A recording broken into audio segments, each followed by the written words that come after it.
All right, breaking news. Good morning, ladies and gentlemen.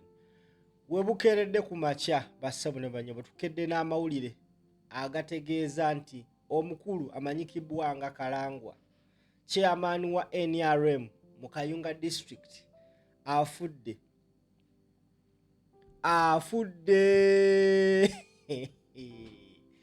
Bampita Kalirugambo Pro Max Simple MC okuva ku Zaid Lighting Stone kutegeeza tulina amataala gonna kativuga video ndo kutuuseeko. Bassebo ne banyabo, okusinziira ku mawulire getufunye kigambibwa mbu abadde ssentebe wa NRM mu district y'e Kayunga amanyikibwa nga omukulu Kalangwa Moses, ono ng'abadde ku RDC mu bitundu ebyenjawulo, ono ng'abadde aliko amawulire mangi agagambibwa okuba nti yenyigirako ne mu kubba amataka mu district y'e Kayunga. Ekiro ekikeseza olunaku olwaleero Kalangwa afunye akabenje k'emmotoka dekabusa, tasobodde kubanga awonawo. Kitegeeza ki? Kalangwa zembuyaga ezikunta. Tambuza video gwakategedde. Okusinziira ku babaddewo around, kigambibwa nti Kalangwa abadde mu mmotoka eya gavumenti. Emmotoka eya gavumenti yemwetidde. Kalangwa ono abadde nnyo mu mawulire, awuliddwako nnyo mu byo gy'obubbi bw'ettaka mu district y'e Kayunga. Olunaku olw'ejjo navuddeyo nenkola video ndowooza eyasembyeyo ekiro. Mu vidiyo eyo ne mbagamba nti amawulire ge tufunye mbu Anita Amongo yavuddeyo n'agamba nti olwokaano olw'obwa sipiika aluvuddeko. Era mu mawulire ago ne ngamba nti Anita Amongo kaagambye nti naavudde mu lwokaano olw'obwa sipiika wateekwa okuba nga waabaddewo okuteeseganya ne Muswabba nti yakkiriza n'abivaamu.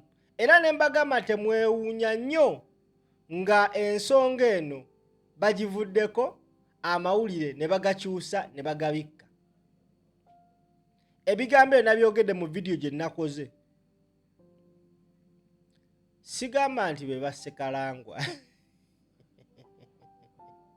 No, si kye ŋŋambye, saagala mu nkootinge bubi. N'ate nakyo era kisoboka. Because okusinziira ku bifaananyi byenfunye ebiraga Kalangwa ng'atwaliddwa mu ddwaliro, bassebo ne bannyabo, Kalangwa ebifaananyi ebikubiddwa bw'abadde mu ddwaliro, omusajja tabaddeeko kisago yadde. Kisimanyi oba afudde shooko, of which nakyo kisoboka. Naye omukulu amanyikibbwa nga Kalangwa ono akaabizza abantu bangi nnyo mbweyo Kayunga, era abantu b'e Kayunga na buli kati bakyewunya omukulu amanyikiddwa nga Kalangwa. Now Kalangwa abakungu okuva mu kibiina ekya NRM okuli Honorable Haruna Kasolo Kyeyune avudde n'agamba nti it's with deep sorrow that I have learned of the untimely passing of Mr. Kalangwa Moses, the NRM chairperson of Kayunga district. As the NRM vice chairperson for Buganda region, I have known Mr. Kalangwa as a committed mobilizer, loyal cadre, and a dedicated leader who served the party and his people with great passion and humility. His contribution to strengthen the NRM structure in the district will always be remembered.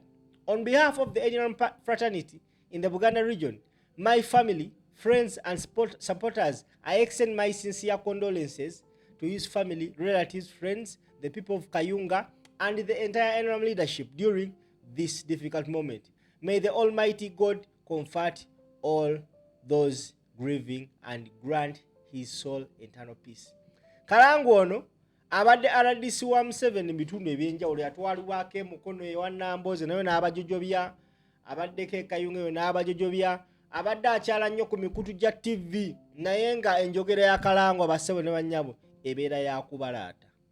abaana ku mukutu nga wokimanyi bulijjo kasitooli afa baatandise dda okukuma olumbe naye abaana b'enkyukakyuka mutabuse okusinziira ku bifaananyi byenfunye ku mitimbagano ng'ekyo awo Kalangwa ndowooza oba olufunye accident bambi bagezezzaako omuddusa mu ddwaliro naye Kalangwa bakoze buli kisoboka kumbe Mukama Katonda oba oli awo abadde yamuyise tasobodde kubanga alya yidi. Kalangwa tasobodde kulaba ku sipiika addako. Katonda mulaba edduka.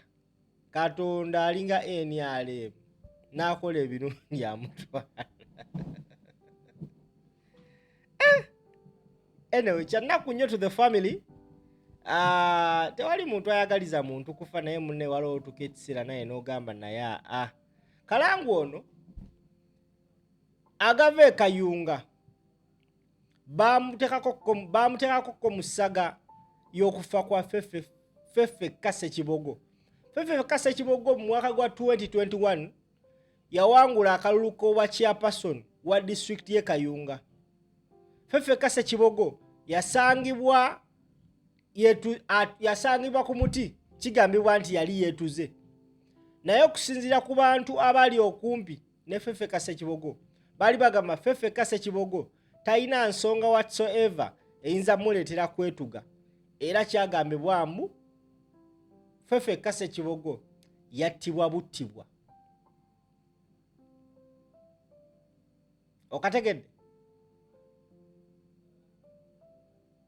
Kigambibwa ndi Ffeffekka Ssekibogo yattibwa buttibwa. Era allegations abantu abasinga amaloboozi agali gava e Kalangala balinga bagamba mbu omukulu amanyikibwa nga Kalangwa yandibanga alina kyamanyi mu kufa kwa Ffeffekka Ssekibogo. Ebyo byali bigambo by'abantu abawangaalira mu district y'e Kayunga. Abaana ennyimbe batandise dde ozzikuma ku mukutu gwa X.